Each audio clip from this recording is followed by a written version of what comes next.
back for our Heart of the High Plains series. I'm Princess Bryant, and I'm joined with Joseph from the Veterans Resource Center to talk a little bit more about what they do in the community. So, Joseph, tell me about the organization and how long you guys been in Amarillo. The Veterans Resource Center was a part of Family Support Services, and it's been around for about 13 years now. Okay. Um, it was downtown and then burned down, whole building. Then we moved to our new location, which is on 2209 Southwest 7th Avenue. The buildings were different. The Veterans Resource Center was in one building. Now we've moved in with Family Support Services, which feels like one big, happy family, actually. Yeah. So they've been around for, like I said, about 12 years. I started with just as a veteran navigator, helping everyday veterans who are coming in to find help with their VA disability. Okay. So I'm also what they call a veteran service officer. I am certified here in Amarillo, Texas, actually Randall and Potter County, and certified by the state of Texas to actually do VA paperwork for veterans. But not just veterans, the veterans' widows, veterans' children, and people who are dependents of veterans. So our resources that we contribute most to this community is really mental health. Okay. In every aspect that we try and provide, whether it's by playing pool in a low-key environment, watching TV, we have a counselor on staff at the Veteran Resource Center full-time. And right now she has 45 people that she's seeing, so she's quite packed. Yeah. The other thing, though, is that she's very good at what she does. So that's really, of course, the mental health side of things. But in the aspect of mental health in everyday life, we also help with paying bills sometimes. Okay. So we're able to help pay power, water, gas, sometimes phone bill, and we pay up a certain amount of rent one time a year. Now, if our grant that we have gets extended to include more, we will include more. Yeah. But right now, sometimes that's the critical juncture of anxiety and where people are just having a hard time. So I deal with that. We have another navigator who's on staff. His name is Nash Hall. He's been there 7 months. He's very awesome. He's connected in the community. He knows lots of people. He worked at United Way. He's worked at different places, and I really like the guy. Plus, I hired him, so that doesn't, yeah, that's cool. But so we all work as a team to help anybody who walks through our door who's a veteran. In the Veteran Resource Center, anyway, we help anybody who walks through the door who's a veteran, a low-income veteran, high-income veteran, a widow of a veteran, a brother of a veteran, or even the homeless come in. We have a clothing closet. Okay. So we have pants, shirts, socks, underwear. We have towels. We have sometimes if they're moving into a new apartment, because that's part of it also, we have pots and pans. We have different things, sheets that they may need that they never have had. So those are part of the everyday, just helping people with their anxiety levels. We also have a food closet, so we call it a food closet. We order from a High Plains food bank. Okay. It's not actually huge, but we do have enough to help with. So our food bank actually at the Veterans Resource Center is combined with Family Support Services. Okay. So this is an area where we combined our vision to reach the community. So there's one program that's advocacy and domestic violence, helping people who have had problems with in that area. That's Family Support Services. There's teaching young parents, things like that. But there's also the Veterans Resource Center, and we work in conjunction all together to help with food to the community. So if a family comes in, we can actually support them with 2 weeks worth of food, depending on what we have at that time. So that is an overall of what the VRC does. But for me, my job mainly is, as a team lead, is to coordinate what my fellow employees are needing to do, because we have a day room specialist who's downstairs who helps coordinate the day room, which is huge. We have a pool table, we have several couches, we have a TV, we have different books, we have games, we actually have lunches and breakfast for people who come in. We have coffee, things like that. And we have a couple computers, so when people need to come in and work on their resume, or they want to check their email, they want to apply for a job, they need to check their bank account, but they don't have any internet at home, they can come in and we help them with that. So that day room specialist helps that. So I'm coordinating between the day room specialist, the navigator, and barely, the counselor, because actually the counselor has another boss that she reports to. So I help mainly with VA responsibilities, helping with disability paperwork, first-time veterans who come in, whether they're coming right out of boot camp, or not boot camp, being discharged from the Army, Navy, Marine Corps, Coast Guard, Space Force. There's one more in there, Air Force. I think I missed that one. And so or veterans who are all the way, as a matter of fact, I just had a gentleman today who's 98 years old. Wow. And he was coming in from, he's a World War II veteran.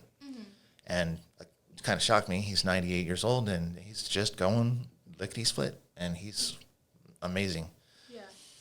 So helping him with aid and assistance, aid and attendance is what we call it, and putting the paperwork in and giving them the paperwork, the family the needed paperwork for going to, let's say, Plum Creek or Thomasy Creek, or, not Thomasy Creek.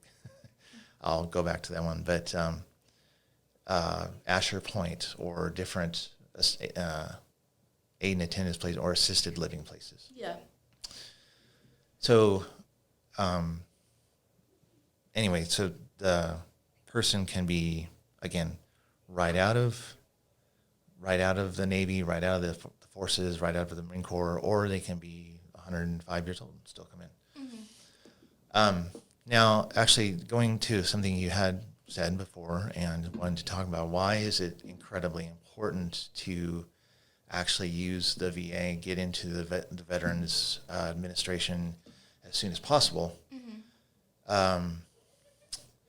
Well, a lot of people are coming from places like Afghanistan, Pakistan, Kuwait. I had a gentleman who came from Guatemala the other day, and he was down there for 3 years. So people are used to, they live in a certain climate. They go to boot camp in a certain climate. Then they go away into, whether they're in a ship or they're sitting or they're doing heavy lifting or they're in a motor pool and they're exposed to asbestos all the time because they're dealing with brake pads.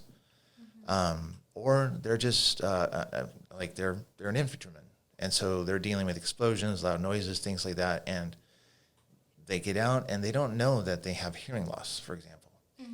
And so they get out and they're wondering why they can't hear as well. So they come to me and I say, hey, let's get you into the VA. Let's put a disability claim in so that you can get free hearing care. So hearing aids, or if they need to have hearing aids, that precedent is now set that they can get the needed help continuing throughout their life. one thing I just, again, want to touch on is since we do a lot of stuff with mental health, anxiety, depression, people come in, sometimes they have no problems, which is great. But, PTSD is a real thing. And it's, first of all, it's nothing to be ashamed of.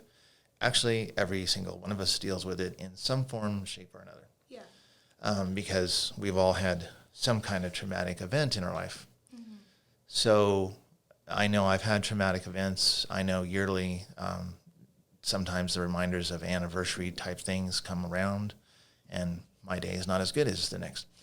But our counselor is there to help people deal, and not just deal, but give them fundamental building blocks of how to move past the junction where they are, where they can't get past that. Yeah. So I'm just going to give a story here really quickly. Our counselor had a really awesome success story. Her name is Tyconda Bonner. Okay. So she had this really awesome success story, which was the person who was being counseled was the daughter of two veterans who came back, and both of them were 100% disabled. They had PTSD because they lost their legs, or one of them lost their leg, another one lost their leg too. But so they were all confined in home. They never went out anywhere. So their daughter was dealing with their PTSD and had trauma because of what was going on with them. So I'm just going to leave it at that. But so really what happened with going through that whole thing is it took several months and talking to her over Zoom or over Skype or whatever they used. And 3 or 4 months later, this daughter actually was able, she never went out of the house. So 3 or 4 months later, she finally got out of the house. And her parents were just absolutely elated. And that's all I know about it. But at the same time, that's a huge thing. Yeah. So that is just a major success story there. So for me, having somebody put in for disability because they need it, put in for PTSD because I have to fill out the paperwork for that stuff, and them come back and get the needed help, and then also get not a monetary reward necessarily, but what we call ratings. So there's like 10, 20, 30, 40% the VA gives out for certain disabilities. Okay. And that rating helps the veterans get through life. On top of maybe they got a really good job. Okay, maybe they didn't get a good job. Maybe they're working somewhere where they're only making $3 an hour. Yeah. If there's anywhere in America that doesn't anymore. But so a lot of what the rating helps is to help them not feel that anxiety. Yeah. It really gets them to that place going, oh, okay, I have a little bit more cushion. I don't have to worry about being homeless, things like that. I have seen quite a few people go from 0%, they walk in the door. A year and a half later, I've had countless now people, and some of them I actually didn't even know about because they tell my other people about me, and then they call me and like, this person referred me to you because they got 100%, and I'm just like, whoa, okay. So it's really, it's not only good to know that they're getting the help they need, and the monetary ability to help to get through life, but it helps me because it brightens my day. Yeah. And so I'm like, yes, all right. Now, there's also the downside of this job where I don't see the victories, where I am plugging away, and I have several veterans that it's just day after day, or not day after day, but like we put in for some 3 or 4 weeks later, and we're putting in really good stuff, and 4, 6, 8 weeks later, he or she gets something back, and they get denied. Yeah. And I'm just like, want to tear my hair out sometimes because the things they do seem contradictory, but at the same time, we work through it. I am there to help the veteran not be anxious, and so I help the veteran walk through that path to the next step, which is usually another appeal. Yeah. And then if we have to do it again, we appeal again, and then we figure it out. We do research, and I do research, and maybe the veteran does research to get the appeal in the right place. And sometimes I've actually had to send them to Washington, or at least the appeal, not them, but the appeal goes to Washington, and it's a final decision. Yeah. So there's 3 levels of appeal, and one is basically what we call a supplemental claim. It's a very basic appeal. So if there are any veterans out there, I just want to let you know there's the appeal process that people don't know about. And so the supplemental claim actually is the next step if they do get denied, or if they do get denied one thing or 2 things, or they don't agree with what the VA gives out. Okay. And so we go into that first step with new evidence, and then if that doesn't work out, then we go into the next step, which is called a higher level review, and that is actually done. Somebody from the VA calls, whether it's from Seattle or Dallas or Louisiana or New York or something like that. Then I try and keep it on the lower appeals, because there's always some new evidence, something they didn't think of, something where we can get a buddy letter, or something happened to help them get into that the progress, and just so the VA sees, oh yeah, okay, this is happening. Yeah. And so the final step that I've actually had to send a couple people, not had to send, but they've actually requested it, is I've had to send them to the paperwork to Washington. So the judge advocate, which is an Air Force general, they make a final decision, and from that point, if it's decided negative, then it's just negative. If it's awarded, it's usually awarded very positively, or they'll actually send it back to the VA saying, "Hey, you didn't do your job." And I've seen that, and I've known that other people have seen that too. So, now I know there was really something else you wanted me to talk about how the VRC, Veterans Resource Center, actually helps out with family support services. Yeah. So we are, in the same building. We are different groups: the advocacy, domestic violence advocacy, teaching or education, and then also the Veterans Resource Center. And we're hoping to get a new section in to help out in some area. Yeah. The thing is, we tend to bounce ideas off each other sometimes. So somebody will reach out from upstairs, and they may say, "Hey, I have this idea. Can you help me with it?" It's like, "Oh, sure." Yeah. And then, whereas with the VRC, we may go up, they may know stuff that we don't know about video, or how to get something out to the community that we just don't know how to do. So we actually try and pull our resources together. Again, even though we're separate, we're trying to work together to help get all of our message out to the community. So that's one way. Again, we have the food bank, we have the clothing closet, and FSS can use that at any time. Yeah. So that's really where we're at. And while you were talking and what you were mentioning, you talked about the mental strength that it takes for veterans. People don't even begin to process that unless you are a veteran or working with them. Just the mental strength of coming back from when you were serving to civilian life, and then you add on top of that, some of them come back with a disability, or some of them come back looking for work and all the rest of that. It could take a toll. Tell me about that, and kind of where you see the veterans when they first enter your building, and then how you're able to help them and achieve them to be able to adapt to life now. Okay. So sometimes when a veteran walks in and they're dealing with anxiety, depression, PTSD, it's really easy to see just because of how they sit. They maybe shake. They maybe sit far away. They get into the elevator. They're standing in the corner, in the back, things like that. So a lot of times the issue of trust is something that needs to be built between myself, between obviously the counselor and them.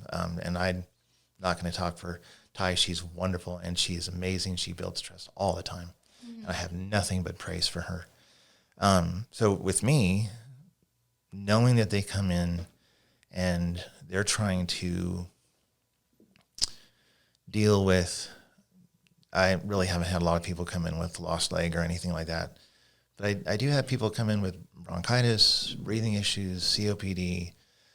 Some people have concussions, so they have a TBI, which affects their memory. There's just a whole host of things that happen because of the military, and then maybe happen years later because of their service, and now they're trying to deal with it. So the first thing that I do is of course, be as friendly as possible, and be as cooperative as possible. And just sometimes I've sat there and listened to people, and it's not, when they come into my room, it's not like I just get right down to business. They come in, I sit down, talk with them. If they want to talk, hey, I'm there, and I'll talk with them. And I've done that. And some people just talk for 20 minutes, and then they'll all of a sudden turn the corner, and then they go, okay, well, I'm here to get some help with VA or something like that. And so to have a place where they're coming off of deployment, or they're coming out of the service, or they've been dealing with the VA for 30 years. Okay, so there's a whole gamut here of people, but people are coming out of the service. They usually come out with a mentality of what the service has drilled into them. I did when I got out of the Navy. And so I had you be there 15 minutes early, or you're late, or actually it's half an hour early, or you're late. I ate really fast because that was what I was taught. And there was other things, I didn't usually complain about getting sick or anything, or getting hurt, because that's a tendency that military life people don't know about, is that sometimes militaries go. Yeah. And they have to be on point. People have to be ready to be deployed. So there's kind of a gray area, to say, where people are not told to not report things, but if they do, they're actually looked down upon. Okay. And so if they're out at sea, for example, and they get hurt because they fall down a ladder, which are usually straight down, and they hurt their knee, they break their knee, they hurt their back or something like that. Usually it's go down to the corpsman, get some pain reliever, and get back to work. Mm-hmm. Unspoken rule. And so coming out of that and having somebody that can listen and be like, yeah, I know what that's like. Mm-hmm. Mm-hmm. And I know what it's like to get yelled at by my drill sergeant. I know what it's like to be under stress because I got to graduate from my technical school and things like that. And there's just the mental stress. So to have somebody come in and sit with them and listen, and then be the person to guide them down the path to this particular thing, which is, for me, is the VA, paperwork and processing and helping them navigate it when it can become such some people have a hard time. They don't know how to navigate it, and they get frustrated, and they get anxious, and then they get depressed, and then they just don't want to have anything to do with the VA. Mm-hmm. So if they come to a person who really wants to help them, like me and other VSOs and VCSOs around the state of Texas, then we are here to help them navigate that anxiety causing time. Again, really, it's important for any veteran once they get out.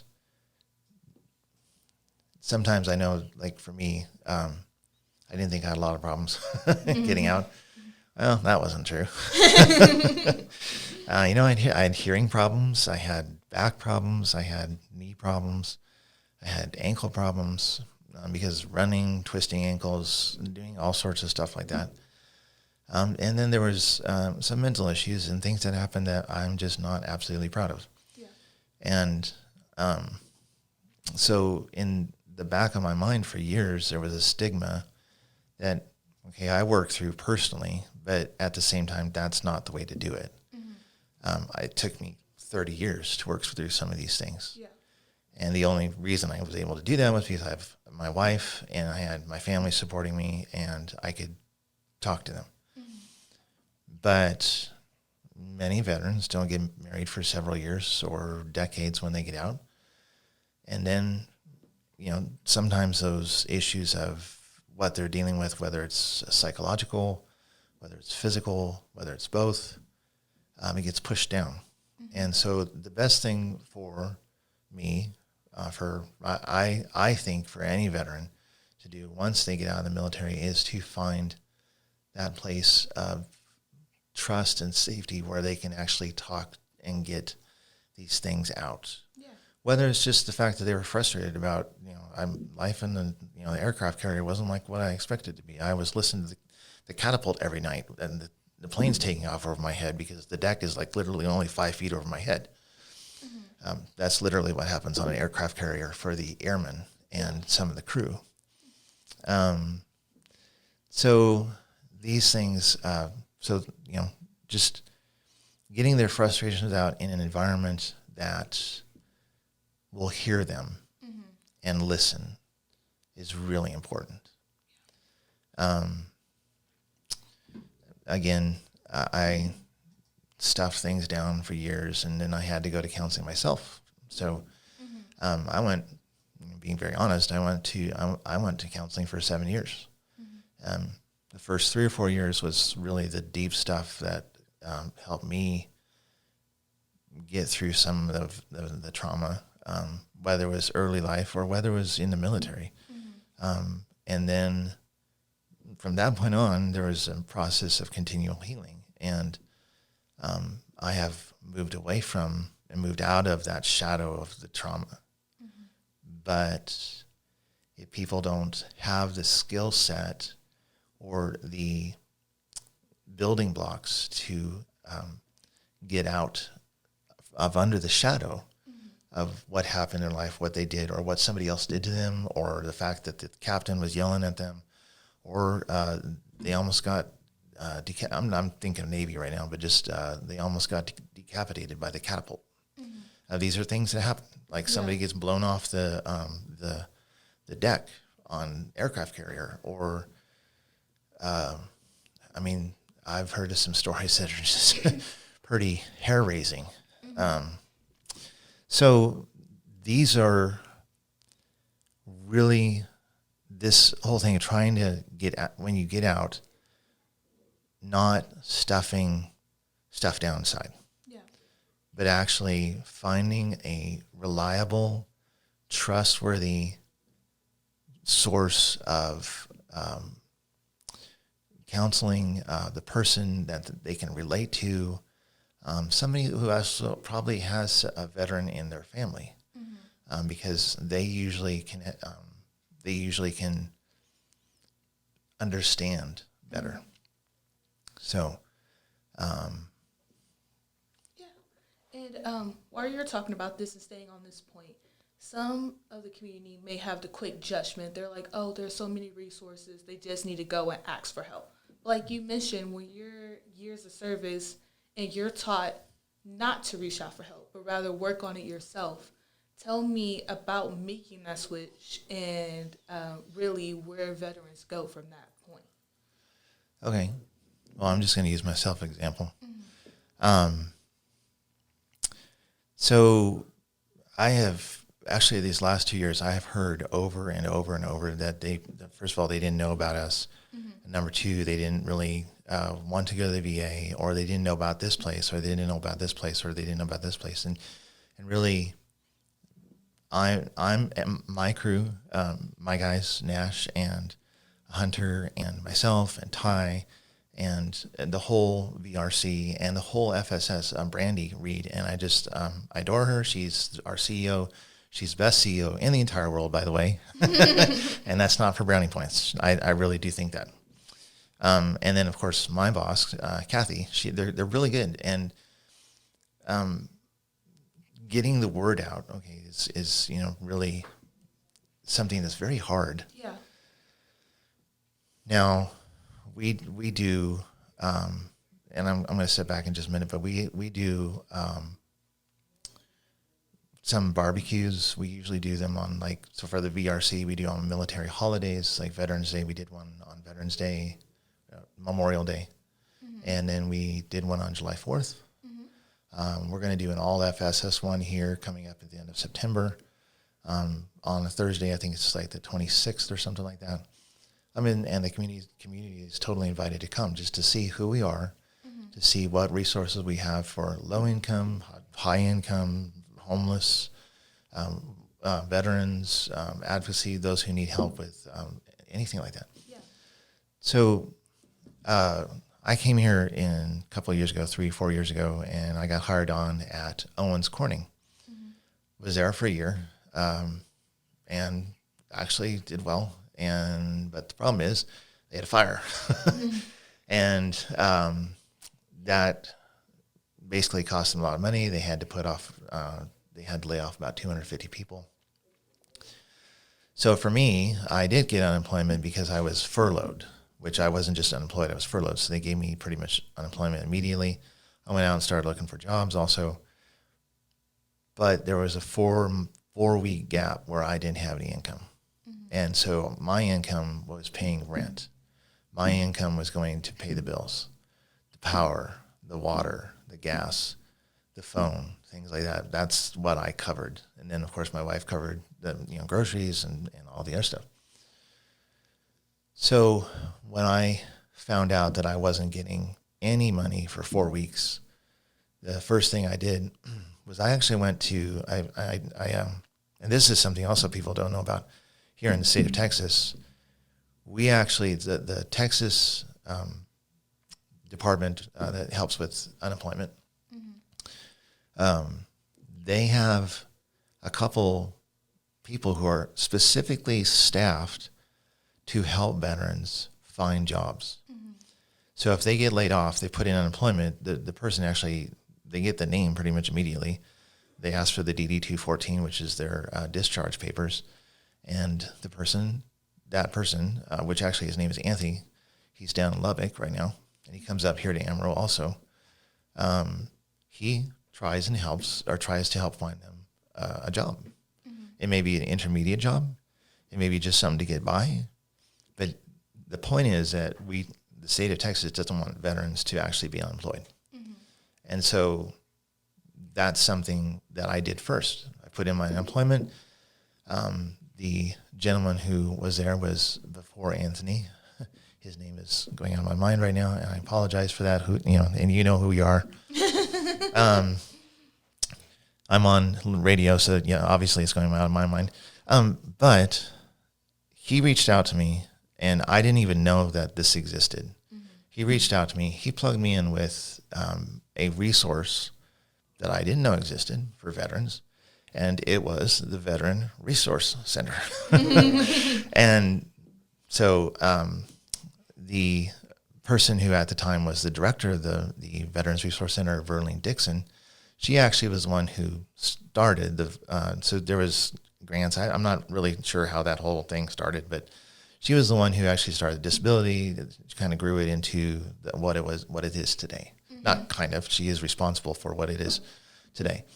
And she had direction, vision. She was a sergeant major in the Army, so that was like an E9 or something like that, I think. Sorry, Verlene. But she got the word out. So when I had trouble and I wasn't going to meet my rent, the gentleman from the Texas Workforce Commission reached out to my landlords and said, "Hey, by the way, we're working with Joe. We're trying to find him a job. We're getting him assistance right now so that we can get some money for the rent that is due every month." And so he sent me over to Verlene, or to the Veterans Resource Center.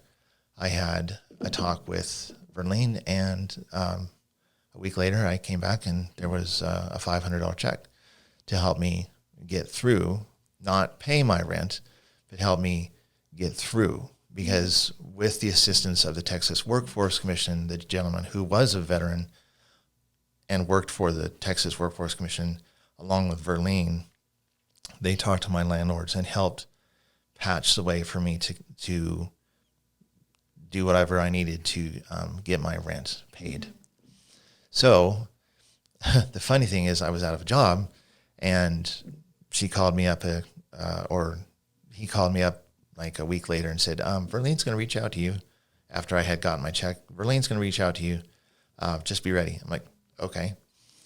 Well, that didn't happen. But 6 months later, as my unemployment runs out, as I'm looking for jobs and I just can't find any for some reason, nobody wants to hire me at that point. And that's another issue, is some places don't want to hire veterans. Mm-hmm. So Verlene called me at 6 months. I went in. My wife was sitting next to me. I had it on speaker, and she's like, "Yes, he'll be in today."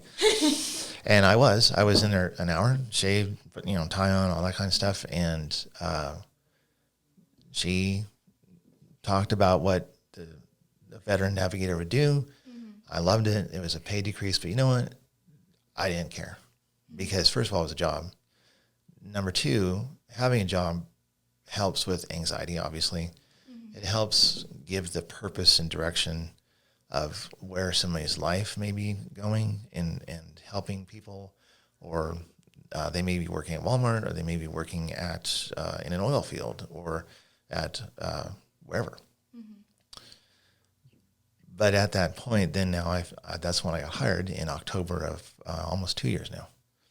And so for 2 years, that has been my goal, is to help, in that sense, also to point them to veterans, mm-hmm. to like the Texas workforce, so they can get a job.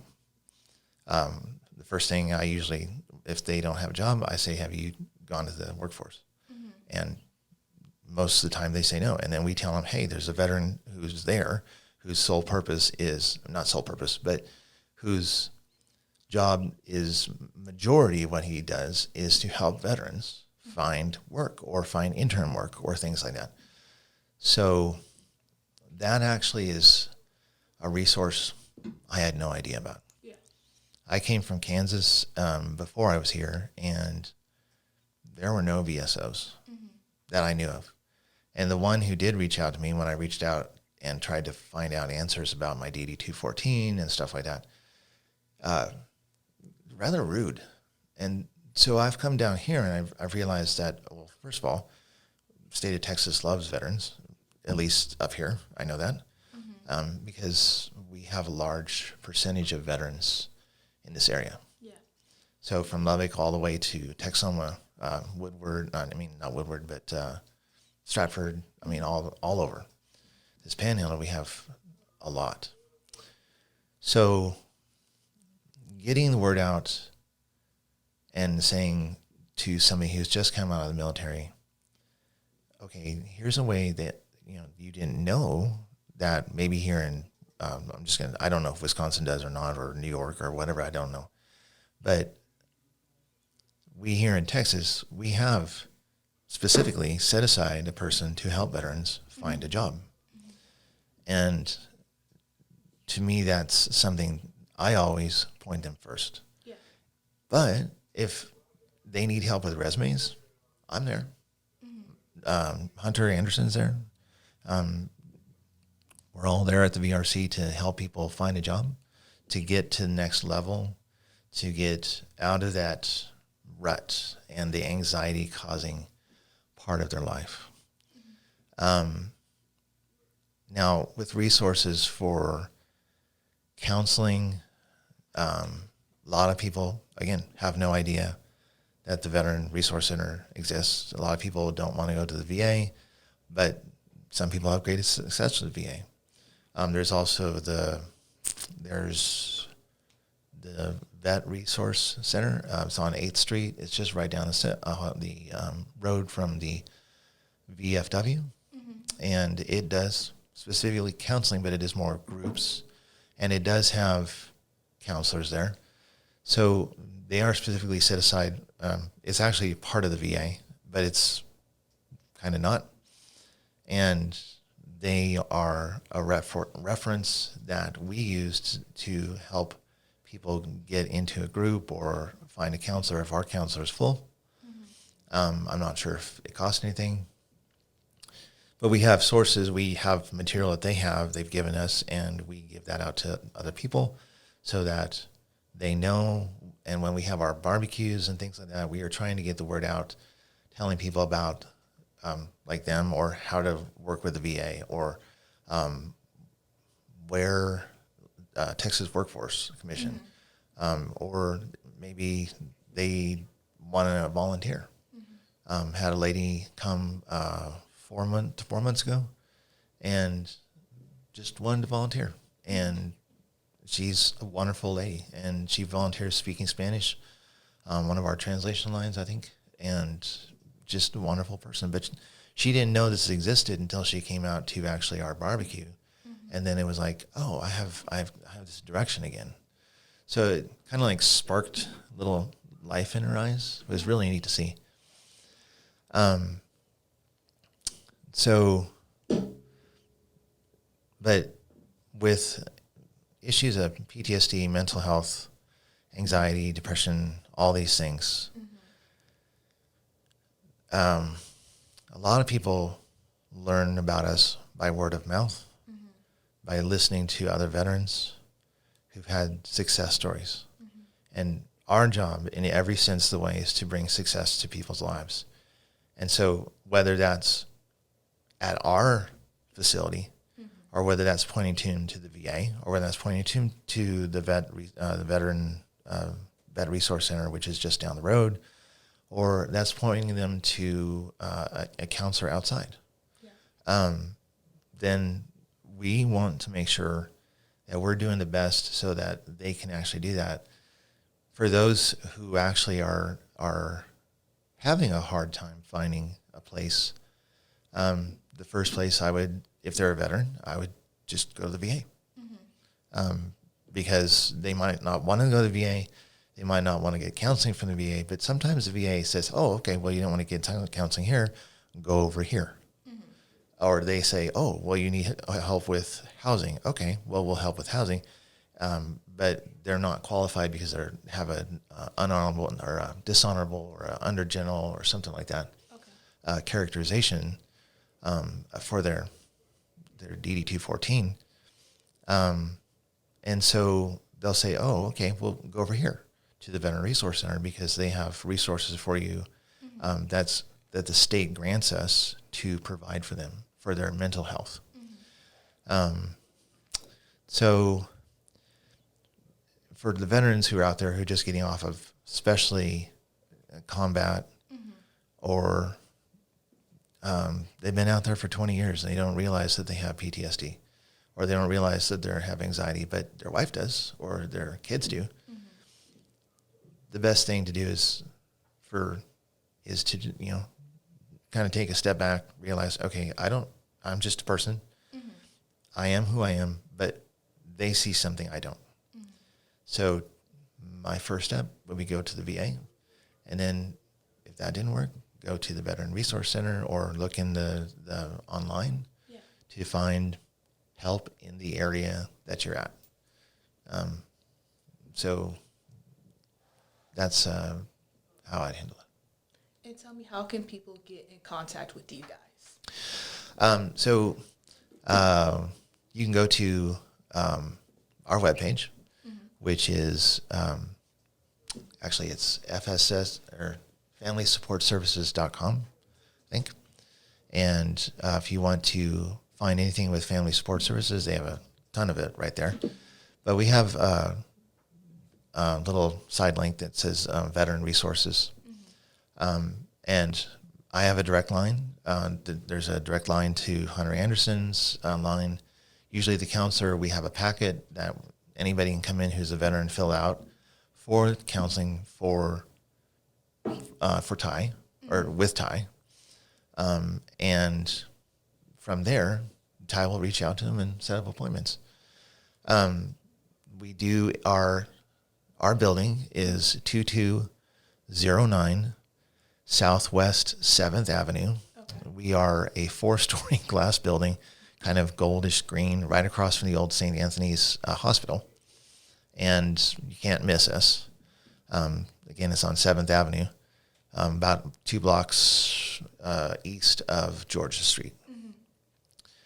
Mm-hmm. And from there, you can walk in, see us. You can go to our webpage. There's actually on there, if you need assistance, we can you can type in Veteran Resource Center and ask for assistance of different things. So, all right, I think that is everything.